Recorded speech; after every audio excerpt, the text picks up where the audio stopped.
I asked more than 400 women if they've ever felt lonely despite having friends, and 98% said yes. 98%. That's insane.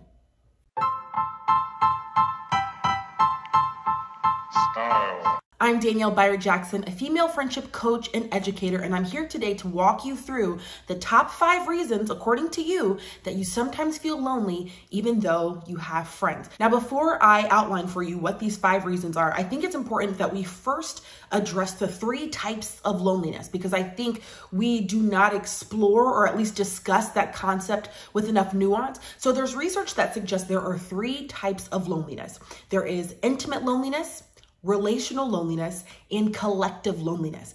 And I think that as soon as we understand what the differences are between them, we can more readily and more accurately pinpoint exactly what it is we need to do to kind of quell those feelings of loneliness, okay? So let's start with intimate loneliness. This means you feel like you are not deeply known. Now, many people have this type of loneliness satisfied or put off by their romantic partner or a super close best friend, where you feel like people know the whole of who you are and accept that, right? They're not trying to change the parts of you they feel are broken or inadequate.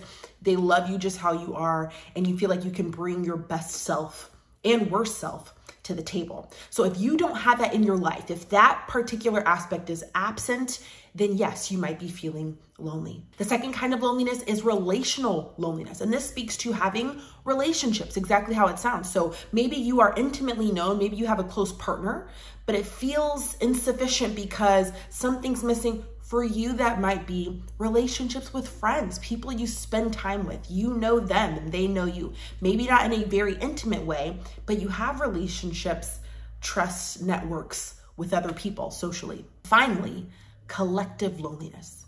This means you feel like you are a part of something greater than yourself, the collective. So for a lot of clients who I work with, they have maybe a boyfriend they're very close to. They have friends, right? And that's why we're here. You feel lonely in spite of having friends, but they're not a part of anything that reminds them they're connected to something larger than themselves. So for many of us, this is satisfied through joining some kind of social group, interest group. In my group coaching program, Friendship Elevated, we walk through specific ways to identify how to ease collective loneliness in your life. But for now, I'll tell you this. If you can identify the things that you enjoy, the various aspects of your identity, and then find places where people are congregating under that premise, like that's the foundation of this gathering, this group, then it will help to affirm who you are and make you feel less alone. And it also gives you a sense of purpose, which helps to ease feelings of loneliness as well.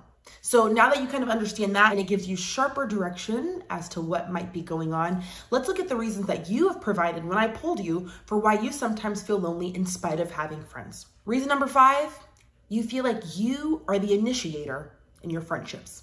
Now, if this is the case, it makes sense of why you would feel alone, because whenever we feel like we are more invested or more committed than the people in our lives, we do feel isolated in a sense, because we feel like we're out here on a limb, committing, calling, initiating, prompting, and the other person's not giving it back, which can make you feel alone, that you're by yourself in those efforts. So if this is something that really applies to you, I urge you to figure out, what are your needs? What are the things that are making you feel that this person's not as invested as you are? What is the evidence that you have that they're not as equally invested? What needs do you have that you feel like aren't being met? And how do you communicate that in a way that's not necessarily accusatory? And if this is really kind of speaking to you right now, I have a video that shows you how to have hard conversations with a friend. But ultimately, if you feel like you are the initiator in your groups and you're feeling like an outsider because of it, find ways to identify your needs and then to communicate them so you can have your needs met and no longer be suspicious of their level of investment. The number 4 reason that women have shared with me for why they feel lonely in spite of having friends is because they feel like they are a burden to their friends. I mean, the irony in that is astounding, right? Because ideally our friends are people who we should feel most comfortable bringing our needs, our vulnerabilities to. But sometimes, especially for women, operating from a noble place, we feel like, well, I don't want to burden her, overwhelm her. I don't want to be an inconvenience. So I'm not going to share my need for help with her. But what does that do for us? It puts us in an isolated space, right? So we're privately, secretly harboring the needs and the overwhelm that we have, and we're not leaning into the benefit that friendship is supposed to offer, which is somebody to help lighten the load. Now, for people pleasers, we tend not to ask for help because we don't want to inconvenience. For those of us who are the strong friend, we tend not to ask for help because we feel like it obliterates our idea of being self-sufficient, and we pride ourselves on being able to do it by ourselves. So we're not going to share any needs or pain points with friends. But research shows, and this is not surprising, that people who ask for help are more likely to get it. So you're not doing yourself any favors by keeping those needs to yourself. You're also not doing any favors for your friend, because most of us are eager for an opportunity to show up for the people in our lives. So if you tend to silence your needs and keep them to yourself, it is probably only going to deepen your feelings of loneliness. So I encourage you to explore that, because it might be the very reason that you're feeling alone. Reason number 3 for why you might be feeling lonely in spite of having friends is because your friendships themselves are superficial.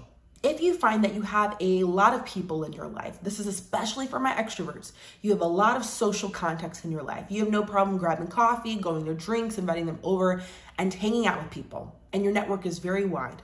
You might feel that you are performing in those friendships in an effort to maintain them, because it's scary to show all of yourself, to show your goofy side, to show your needy side, to show your angry and unpleasant side. And because of that, we only show the side of ourselves that we know is going to be accepted, because it's fun and it's smart and it's helpful and all those things.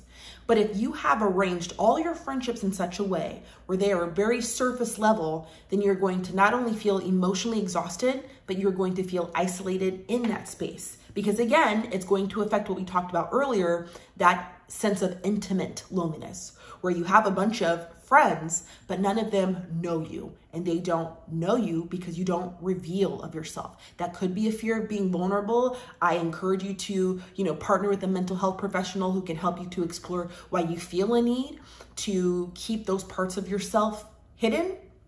But one unintended consequence of that is ongoing feelings of loneliness.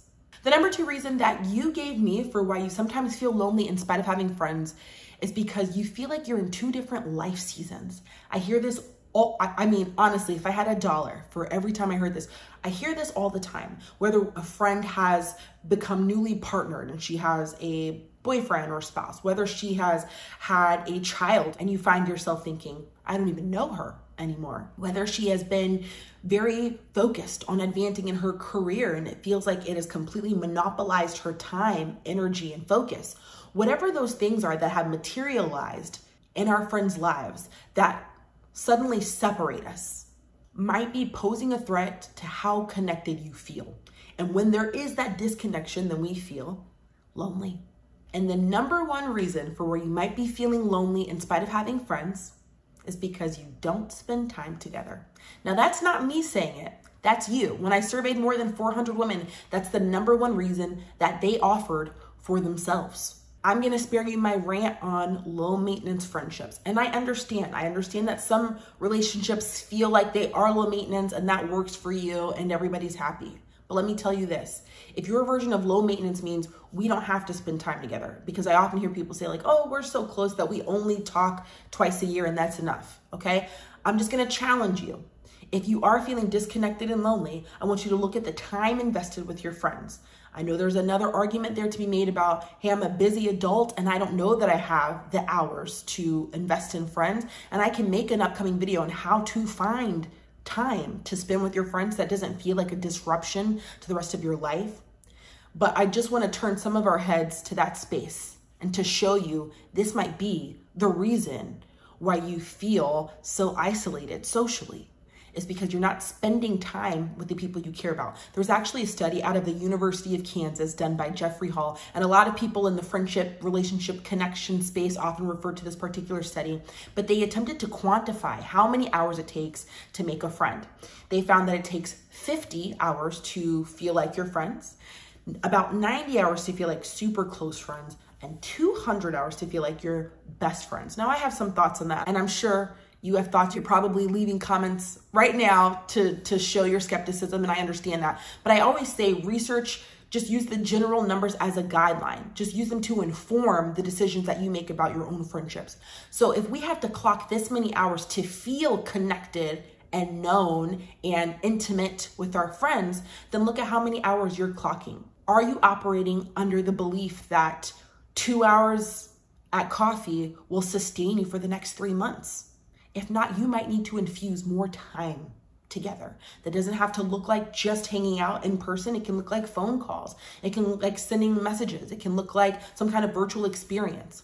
But if you claim to have friends, yet spend no time with them, then that might be the reason for your feelings of disconnection. Listen, I have more videos to come to talk specifically on loneliness, how to end it, why it happens, but I hope that this helps to give a little bit of insight as to why you might be feeling lonely in spite of having friends.